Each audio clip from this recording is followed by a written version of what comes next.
Çerkes Hakları İnisiyatifi diye bir sivil toplum kuruluşu var. Var olduğunu aslında belki bu süreçte ortaya koydukları sosyal taleplerle tanıdı birçoğumuz ve yarın Ankara'da sokağa çıkacaklar ve diyecekler ki bizim de bir takım taleplerimiz var, olamaz mı diye soracaklar. Nasıl bakıyorsunuz bu meseleye?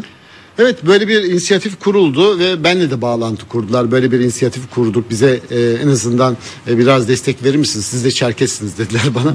Ben de veririm dedim. Yani ben sadece Çerkeslere vermiyorum. Kürtlere de veriyorum. Diğer etnik gruplara da veriyorum. Daha doğrusu insan hakları ile ilgili ne kadar sorunu olan varsa hepsine bir gazeteci olarak destek veriyorum. Şu 4 aydan beri ya da 5 aydan beri de Avrupa'da Gündem diye bir program yapıyorum biliyorsunuz. ATV'de. Ve Avrupa'da Gündem programının en önemli konularından biri de Türk kökenli vatandaşlarımızın Almanya'da, Avrupa'da yaşadıkları sorunlar ve onların uyum ve dil ile ilgili sorunları ve vatandaşlıkla ilgili problemleri, özellikle onların üzerinde durarak çeşitli haberler yapıyoruz ve tartışmalar yapıyoruz. Şimdi dolayısıyla bu konuya hep duyarlı olmak gerekiyor. Hangi etnisiteden olursa olsun. Ve bu yüzden ben de destek verdim bütün etnik gruplara olduğu gibi, ama Çerkes kimliğimin tabii söz konusu olduğu için belki biraz torpil geçmiş olabilirim, bilemiyorum. Şimdi ilk defa böyle bir miting yapılacak Türkiye'de. Daha doğrusu Çerkezler şimdiye kadar birçok miting yaptılar ama yani işte 1864'te başlayan sürgünü anmak için 21 Mayıs'larda etkinlik yaptılar. Onu anma töreni şeklinde.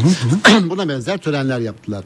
Ama bir hak talebiyle, yani biz devletten bir pozitif ayrımcılık bekliyoruz. Yani dilimiz yok olmak üzere, bu dilimizi öğrenmek istiyoruz okullarımızda diye ve aynı zamanda dilimizi öğrenmek için de 7/24 radyo televizyon yayınının yapılmasını istiyoruz. Çünkü dilimizin öğrenilmesinde en büyük araçlardan, mecralardan biri de radyo televizyon yayınıdır. Buna şu anda bir hukuki engel var mı peki? Hiçbir engel yok. Özel yayıncılık yapılabilmesi. Özel yayıncılık yapılabilir ama Çerkezlerin bunu devletten istemelerinin iki nedeni var. Bir, finansal imkanları yok.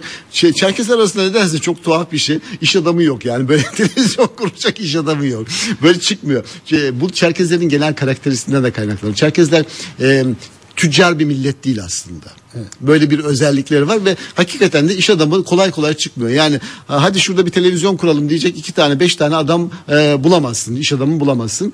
Ve böyle bir gerçeklik var ama öte yandan ikinci neden de tabii ki en önemli neden de şu. İşte Türkiye'nin popülasyon olarak en büyük grubu Kürtlerden sonra Çerkesler ve Kürtlere ve Araplara sağlanan imkanların, devlet imkanının bize de sağlanmasını istiyoruz diyorlar ve dilleri konusunda da daha fazla bir pozitif desteğe, pozitif ayrımcılığa ihtiyaçları olduğunu söylüyorlar. Çünkü Türkiye'de 3,5 milyon kadar Çerkes var. Dolayısıyla bu işte kimileri 5, kimileri 6 milyon akrabalıklara diyor ama kaliteli Çerkezce konuşabilen insan sayısı galiba 400.000-500.000'e indi. Ve tabii yazı dili olmayan, yani okunamayan ve yazılamayan bir dil olmaktan çıkıyor ve unutuluyor giderek. Sonuçta Türkiye'de Çerkezce bilenler, biliyorum diyenler Kafkasya'ya gittiklerinde, Kafkasya'daki Çerkez Cumhuriyetlerine gittiklerinde hayli zorlanıyorlar. Böyle de bir gerçeklik. Bilmedikleri yani unutuluyor tabii doğal olarak. Çünkü dil aynı zamanda yazılarak ve okunarak güçlendirilir ve yaşar. Aynı zamanda bir kültür taşıyıcısıdır. Bu anlamda ama Çerkezlere yönelik, yani daha evvel belki Kürtlerin iddia ettiği gibi böyle bir sistemli kültürel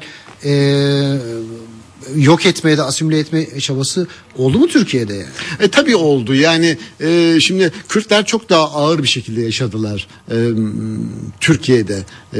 Hem popülasyon olarak çok güçlü bir grup, hem de aynı zamanda Türkiye coğrafyasında var olan bir grup. Yani bin yıllardır Türkiye coğrafyasında, ya Osmanlı coğrafyasında, ya bu topraklarda var olan bir grup aynı zamanda. Çerkeslerin Kürtlerden farklı olarak bir yanı daha var. Bulundukları yerlerde, yani eğer kendi ülkeleri değilse aidiyet duyguları çok güçlü ve hemen intibak ediyorlar ve bu intibakları nedeniyle de giderek kendi kültürlerinden ve dillerinden uzaklaşabiliyorlar. Fakat şimdi son 10 yıldan beri bunun ayırdına vardılar ve çok tehlikeli bir içine girdiklerini ve giderek yok olmakta olduklarını gördüler. Ve tabii Cumhuriyet'in ilk yıllarında çok büyük baskılar vardı. Vatandaş Türkçe konuş kampanyaları vardı. Çerkes köylerinden sürgün edilenler oldu Cumhuriyet dönemlerinde. 150'liklerin yarısından çoğu Çerkeslerdi. O sürgün edilen 150'liklerin. İşte Ethem Bey'in başına İnönü tarafından bir Çerkes yaftası konuldu ve hain sıfatı eklendi ve onun nezdinde, onun şahsında tüm Çerkesler yargılandı ve adeta damgalandı. Kımıldarsanız hain olursunuz, siz de onun gibi demeye getirildi. Ve o yüzden de Çerkesler kendi üzerlerinde baskıyı biraz daha fazla hissettiler. İşte Çerkesler köylerini yakan bazı subayların adları Çerkeslerin bulunduğu şehirlerde caddelere isim olarak verildi. Çerkes isimleri yasaklandı. Yani yakın zamana kadar insanlar çocuklarına Çerkes adları tıpkı Kürtler gibi koyamıyorlardı. Daha yeni serbest. Yani son 4-5 yıldır bu, biliyorsunuz, serbest. Çocuklar yani gittikleri zaman çocuğum oldu, adını Sinemiz koyacağım. Ne kardeşim o, Türkçe isim mi? Koyamazsın diyorlardı. Ve bu yasaklarla Türkiye bugüne kadar geldi. Şimdi aslına bakarsanız işte TRT Şeşim vardı, TRT Arabım vardı. İşte özel radyo televizyon kurabilme imkanlarını sağlanması falan, inanılmaz bir durumdayız aslında. İstediğiniz zaman kurs açabiliyorsunuz vesaire. Üniversitelerde kürsler kuruldu vesaire ama bunlar bu tür, yani denizde kum bunlar, damla bunlar. Yani önemli olan şu, devlet imkanlarının dilin öğrenimine ve radyo televizyon yayınına destek vermesi gerekiyor. Bu yüzden son derece önemli buluyorum ben de ve destekliyorum. Hatta ben de gideceğim ve izleyeceğim bu mitingi. Çok da merak ediyorum. Bu hakları ilk defa dile getirecekler. Ama Çerkes Hakları İnisiyatifi'nin şu özelliği var. Özellikle onu belirtmek istiyorum. Şimdi tabii Çerkesler böyle bir taleple ortaya çıktıklarında hemen malum kora şuna başlıyor. Ne kardeşim, yani Kürtler vardı, şimdi de Çerkesler çıktı. Yarın da Lazlar çıkacak, öbür gün de Gürcüler çıkacak diye malum bir teraneye başlıyorlar ya. Yani Çerkesler bu talepleri dile getirirken şunu söylüyorlar. Yani biz yok oluyoruz. Biz bu ülkeye bir aidiyet duygusuyla, mensubiyet duygusuyla bağlıyız. Bu ülkenin bütünlüğünden yanayız. Biz güçlü Türkiye'den yanayız. Biz bu bayrağın altındayız. Bu milletle kaynaşmak istiyoruz. Ama bireysel haklarımızı da güçlendirmek istiyoruz. Birey olarak güçlü, demokratik bir hukuk devletine var olması gereken, Avrupa Birliği müktesebatının da öngördüğü normlara uygun olarak sahip olmak isteyen bir etnik grubuz ve bu haklarımız da verilsin bize diyor. Şimdi bu sözlerde bir kötü niyet aramak, bir art niyet aramak son derece yanlış. Ve bu yüzden de bir art niyet aramadan biraz empati kurarak buna bakmak gerekiyor. Niçin empati kurmak gerekiyor? İşte ben örnek verdim, Avrupa'da gündem programını yapıyorum. Avrupa'da Türklerin yaşadıkları sorunları biliyoruz. Ve işte Başbakan gitti, Tayyip Erdoğan Başbakanımız gitti. Önce Türkçe öğrenecekler dedi, sonra Almancayı öğrenecekler dedi. Şimdi Almanya'da önce Türkçe mi Almanca mı, yoksa önce Almanca mı, yoksa sonra Türkçe mi tartışması yapılıyor.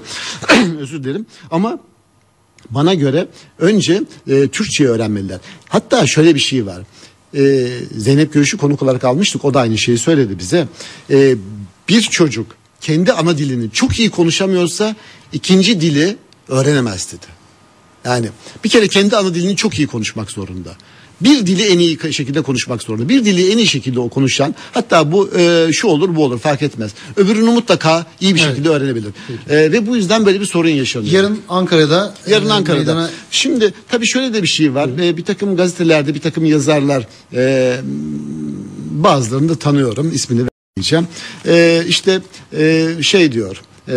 Şimdi Çerkes Hakları çıktı. Çerkes Hakları İnisiyatifi çıktı. Türkler bir atıfette bulundu. Onlara kucak açtı vesaire.